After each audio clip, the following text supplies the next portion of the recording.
समाज की बुनियादी धर्म पर हो, तो फिर आप ये करो, मेजॉरिटी माइनॉरिटी के कॉन्सेप्ट आप पेश कर दो, तो खुद ही आप स्टेट की तरफ से एक रॉन्ग मैसेज दे देते हो कि तुम मेजॉरिटी में हो, तुम मिनॉरिटी में हो। तो खुद ही स्टेट, वो सेकुलर स्टेट बन ही नहीं सकती जो स्टेट जो है खुद हम समाज के अंदर ये रॉन्ग कंसेप्ट देती हो मेजॉरिटी और मिनॉरिटी का, वो भी मजहब के आधार पर। तो ये दोनों मुल्कों में यही हुआ, आज भी ये वही रॉन्ग टर्मिनोलॉजी यूज करते हैं। वो हिंदुस्तान के जो रूलर हैं वो भी, पाकिस्तान के रूलर भी, वो नेहरू से लेकर मोदी जी तक, और यहाँ अपने जिन्ना साहब से लेकर अभी इमरान खान साहब तक वही थ्योरी मेजॉरिटी और मिनॉरिटी। वो देखिए जैसे पाकिस्तान में इस्लामाबाद में ये खुश करने के लिए वहाँ मंदिर की तामीर की जा रही है। बाबा क्या आप एक इस्लामिक स्टेट बनाई हो आपने, तो आपको क्या चिंता पड़ी है कि मंदिरों की तामीर करना? वो वैसे ही इसे रॉन्ग पर्सपेक्टिव, वो ऐसे ही जैसे इंडिया में कोई ये कांग्रेस करती थी खुश करने के लिए मुसलमानों को, तो वो बात बनती नहीं, खुश करने की बात नहीं है। असल काम करने की जरूरत है कि ये जो रिलीजियस आइडेंटिटी है, वो चाहे मेजॉरिटी में हो लोग, तो चाहे मिनॉरिटी में हो, नेशनलिज्म तो उससे ऊपर होता है। नेशनलिज्म के बेसिस जो है वो मजहब पर नहीं होते, ना ही मिनॉरिटी पर, ना ही मेजॉरिटी पर। यही गलती हुई है हमारे रूलरों की, जिन्होंने नेशन बिल्डिंग का जो कॉन्सेप्ट और नेशन बिल्डिंग का विजन गलत अडॉप्ट किया, और इसमें मेन कंट्रीब्यूशन ब्रिटिश एम्पायर की थी, जो हमें बांटना चाहता था। जिसके डिज़ाइन, एक तो उसका था कि मेरी कॉलोनी तो तभी चल सकती है कि लोग बटे रहें, दूसरा उसका लॉन्ग टर्म भी डिज़ाइन था बांटने का। पाकिस्तान भी उन्होंने जो जो कम्युनल पार्टीशन कराई, उसमें उनका डिज़ाइन ये था कि शायद कांग्रेस की लीडरशिप पोस्ट कॉलोनियल पीरियड, जब ये लिबरेट हो जाएगी कॉलोनी, तो उसके बाद शायद पूरी तरह से हमारी डिक्टेट नहीं माने। जो उन्होंने अंदाज़ा लगाया होगा कांग्रेस लीडरशिप का, जो लेवल ऑफ पॉलिटिकल लेवल था, जहाँ कॉन्शियसनेस था, जहाँ जो उनका अपना सेल्फ था, तो उसके आधार पर उनको लगा कि इसलिए एक स्टेट और क्रिएट कर दी जाए जो पूरी तरह से वेस्टर्न कैपिटलिज्म का टूल बनी रहे। तो उसकी डिज़ाइन वो भी एक पार्ट था। एक पार्ट तो इमीडिएट था कि बांट के ही रूल करना है, और दूसरा ये लॉन्ग टर्म था। और यही बंटवारे के बाद जो दूसरा बंटवारा किया गया जम्मू कश्मीर का, उसमें भी ब्रिटिश एम्पायर का ही डिज़ाइन था। वो रशिया के चैलेंज को मद्देनज़र रखते हुए, और चाइना, कमिंग चाइना को वो अंदाज़ा लगाते थे कि एक दिन माओ की लीडरशिप में जो गुरिल्ला वार चल रही है चाइनीज़ कम्युनिस्ट पार्टी की, और जो चाइना की लिबरेशन आर्मी लड़ रही है, एक दिन ये कामयाब होकर चंके शेख की हुकूमत को पलट सकते हैं। तो ये दो अगर सोशलिस्ट स्टेटें बनती हैं, तो ये वेस्टर्न वर्ल्ड के लिए, वेस्टर्न कैपिटलिज्म के लिए, कैपिटलिस्ट सिस्टम के लिए ये बड़ा थ्रेट होंगे। तो उन दोनों को डिज़ाइन करते हुए ये ऐसी चीज़ें हुई हैं। और उसमें एक तो जो डिवीज़न हुई पाकिस्तान की, उसमें तो और भी उनके मकासद थे। और उसमें तो मैं समझता हूँ कि सेकेंड वर्ल्ड वार के बाद जब ये तीनों बैठे, रूजोवेल्ट, चर्चिल और स्टालिन बैठे जाल्टा में, तो वहाँ भी आई डोंट नो स्टालिन ने क्यों माना, स्टालिन ने क्यों सरेंडर किया इन दोनों के आगे, और ये क्रिएट हो गई। और उन्होंने डायरेक्शन भी दी हिंदुस्तान के कम्युनिस्टों को कि आप मुस्लिम लीग की सपोर्ट करो। बाद में उन्होंने गलतियाँ अपनी रियलाइज़ की हैं। फिर उसके अगले प्रपोजल पे 47 में ये जम्मू कश्मीर का भी बंटवारा हो गया। तो ये मेन तो विलीन इसमें आर्किटेक्चर डिज़ाइनर तो ब्रिटिश एम्पायर था, जिसने हिंदुस्तान की कम्युनल पार्टीशन करवाई और फिर जम्मू कश्मीर की पार्टीशन करवाई। ये दोनों ही पार्टीशनें अननेचुरल हैं, फॉल्टी हैं, गलत हैं। लेकिन हमारी लीडरशिप, चाहे वो कांग्रेस की लीडरशिप रही है, नेहरू, गांधी, पटेल, वो भी इसमें फेल हुए हैं इस डिज़ाइन को काउंटर करने में, क्योंकि उनका अपना तसव्वुर और अपना नेशनल बिल्डिंग का जो पर्सपेक्टिव था, वो पर्सपेक्टिव भी करेक्ट नहीं था। उनके बेसिस भी जो है वो ट्रेडिशनल थे, क्लासिकल थे, वो मज़हब पर आधारित थे। गांधी जी तो रिपीटेडली कहते थे कि पॉलिटिक्स और रिलीजन को मिक्सअप करके ही आगे चलना भी जो है, उन्होंने भी इस्लाम को टूल बना लिया, जबकि वो खुद तो नास्तिक थे, खुद तो वो एथिस्ट थे। लेकिन उन्होंने बड़ी बाखूबी इस्लाम को यूज़ किया पाकिस्तान बनाने में। तो इस तरीके से ये हमारी त्रासदी जो है उसकी ये जेनेसिस है। तो मैं ये गुजारिश कर रहा था कि यहाँ एक जो प्रिंसिपल था, जहाँ इंडिया में ये कंफ्यूज थे, हाच पास थे, जैसे पाकिस्तान के जिन्ना साहब और बाकी रूलर कंफ्यूज थे और अभी भी कंफ्यूज हैं। इसी प्रकार हमारा नेहरू से लेकर सब जो रूलर थे, गांधी, नेहरू, पटेल, जहाँ अब तक, वो सारे कंफ्यूज थे।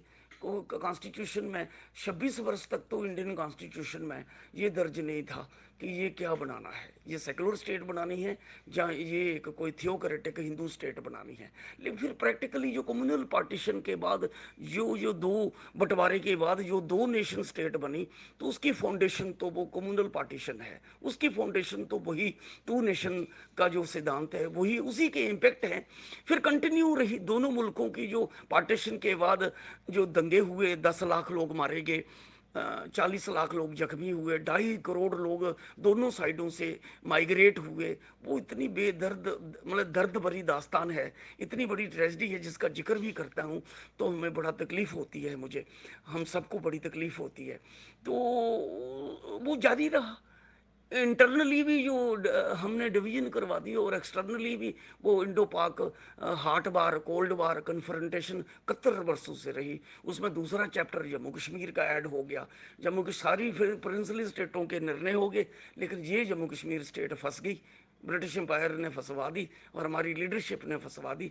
एक पोर्शन पाकिस्तान के ट्राइबल हमले के बाद पाकिस्तान के पास आ गया, और एक पोर्शन जो महाराजा हरी सिंह ने जब हमला हो गया तो मजबूरी में फिर कोई रास्ता था नहीं महाराजा हरी सिंह के पास, स्टैंड स्टिल एग्रीमेंट टूट गया। तो उन्होंने फिर गवर्नमेंट ऑफ इंडिया को रिक्वेस्ट करी कि मुझे मिलिट्री सपोर्ट करो। तो गवर्नमेंट ऑफ इंडिया ने शर्त रख दी कि पहले आप एक्सेशन करो। तो हरी सिंह जी ने जो कंडीशनल प्रोविजनल एक्सेशन किया डिफेंस, फॉरेन अफेयर्स और कम्युनिकेशन के बेसिस पे, तो उसकी बुनियाद पे जम्मू कश्मीर का इंडिया से भी रिलेशन हो गया, एक्सेशन हो गया। तो हिंदुस्तान भी फिर फौज लेके यहाँ आ गया। फिर दोनों को डायरेक्शन दी गई, दोनों को डायरेक्शन दी गई ब्रिटिश एम्पायर की तरफ से। तो फिर नेहरू मामले को यूएनओ में ले गए, यूएनओ में सीज फायर हो गया, जल्दी से इन्होंने सीज फायर मान लिया 30 रेजोल्यूशन के तहत। और सीज फायर के बाद यहाँ यूएनओ ने फिर यहाँ मिलिट्री ऑब्जर्वर भेज दिए और स्टेट के लकीर खिंच गई सीज फायर लाइन। और सीज फायर लाइन जिसको आज एलओसी कहते हैं, ये एलओसी तो 72 के शिमला कार्ड में इन्होंने वो सीज फायर लाइन को बदल दिया और लाइन ऑफ एक्चुअल कंट्रोल बना दिया।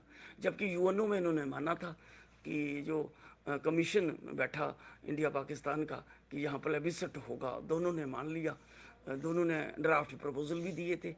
लेकिन जो शर्तें रखी थी वो शर्तें ना पाकिस्तान ने उस पर अमल किया ना हिंदुस्तान ने अमल किया, तो प्लेबिसट हुआ ही नहीं। ये तो लगता तो यही है कि ये दोनों ही सीरीज नहीं थे फिर प्लेबिसट पर। तो हम सब गुमराह होते रहे, उस आज भी गुमराह हो रहे हैं।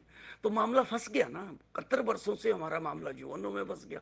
फिर यूएनओ के फंसने के बाद चले गए ताशकंद एग्रीमेंट में। ताश एग्रीमेंट के बाद हमने फिर 71 की लड़ाई के बाद शिमला कार्ड करके यूएनओ को माइनस कर दिया, कहा कि नहीं अब हम खुद फैसला करेंगे दोनों। जबकि यूएनओ के रेजोल्यूशन में तो ये अख्तियार जैसे इंडियन इंडिपेंडेंस एक्ट में प्रिंसली स्टेटों को अधिकार था कि वो जो प्रिंस और राजे हैं वो डिसाइड करेंगे कि इंडिया में शामिल होना है या पाकिस्तान में। समझो कि उसी स्पिरिट से ये प्लेबिसट का रेजोल्यूशन था। तो उसमें तय था कि जम्मू कश्मीर के बशिंदे तय करेंगे कि इंडिया में शामिल होना है या पाकिस्तान में शामिल होना है। और ये लॉर्ड माउंटबेटन की कमिटमेंट भी थी जब उन्होंने एक्सेशन स्वीकार किया कि जब नॉर्मल हालात होंगे तो फाइनल फैसला लोग करेंगे। तो वो फिर मुझे लगता है कि इस पर भी दोनों संजीदा नहीं थे। दोनों अगर संजीदा होते तो ये प्लेबिसट करवा सकते थे, तो ये प्लेबिसट तो करवाया नहीं। जब दोनों ने नहीं करवाया तो जो उन्होंने भी एक मूक दर्शक बनी रही, सिर्फ मिलिट्री ऑब्जर्वर यहाँ डिप्यूट कर दिए। तो 71 सालों में तो कुछ नहीं किया इन्होंने, वो वहीं की वहीं। तो ये मामला लटक गया। तो इसका मतलब ये हो गया कि ये दो बड़े बोन ऑफ कंटेंशन बन गए। एक 47 में बंटवारे से जो नफरतें पैदा हो गई, और दूसरा ये जम्मू कश्मीर का। फिर जम्मू कश्मीर को कोशिशें की गई, नेहरू के पीरियड में भी कुछ कोशिशें हुई, तो लेकिन कोई सिरे नहीं चढ़ी। तो शफकत राजा साहब ने कहा है, वो मैं क्लैरिफिकेशन देना चाहता हूँ। शफकत राजा साहब ने कहा है कि ये जो कंडोमिनियम का प्रपोजल है कि ये नया प्रपोजल नहीं है, ये पुराना प्रपोजल है। मैं गुजारिश कर लूँगा शफकत साहब को और जो सारे साथी सुन रहे हैं मुझे, میں بتاتا ہوں، میں کلیریفیکیشن کرتا ہوں کہ ہسٹوریکل فیکٹس کیا ہیں جو مجھے سمجھ آئیں، جو مجھے سمجھ آئیں یا جو میرے نوٹس میں ہے، وہ یہ ہے کہ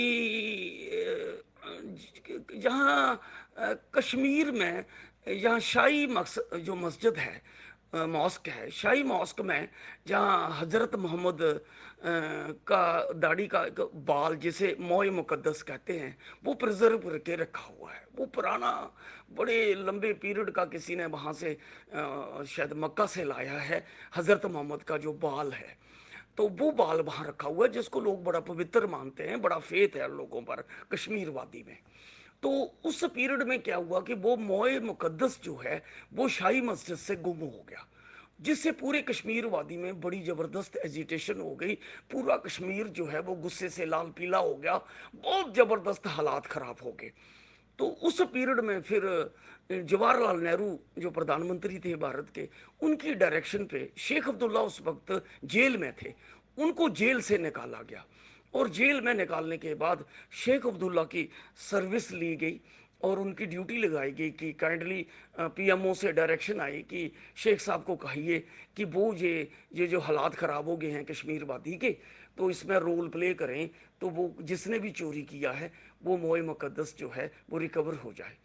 تو پتہ نہیں، اب تو شاید مجھے لگتا ہے کہ شاید اس وقت یہ ایک ڈیزائن تھا دلی کا یا انٹیلیجنس ایجنسیوں کا، اس وقت نہرو کی ڈائریکشن میں انٹیلیجنس ایجنسیوں کا ڈیزائن تھا، تو پہلے اس کو گم کروایا گیا، لیکن لوگوں نے سمجھا کسی نے چوری کر لیا ہے۔ پھر شیخ عبداللہ صاحب آئے، انہوں نے اپیل کری کہ جس نے بھی وہ لیا ہے چپ چاپ کر کے وہاں رکھ دے، تو تھوڑے دنوں کے بعد شیخ کی اپیل کے بعد وہ موئے مقدس کے وہاں جہاں تھا وہاں رکھ دیا گیا۔ تو یہاں سے شک تو یہی پڑتا ہے کہ یہ کسی نے نہیں چوری کیا ہوگا، یہ ایک گیم پلان تھا دلی کا، اور شاید دوبارہ شیخ کو نکالنے کا جیل میں اور اس کو ایک نیا ٹاسک دینے کا، کیونکہ وہ جیل میں تھا تو کیسے جسٹیفائی کیا جاتا، تو ایک ڈیزائن کر کے شیخ عبداللہ کی اس وقت اس طریقے سے اس کو پاپولرائز کیا گیا۔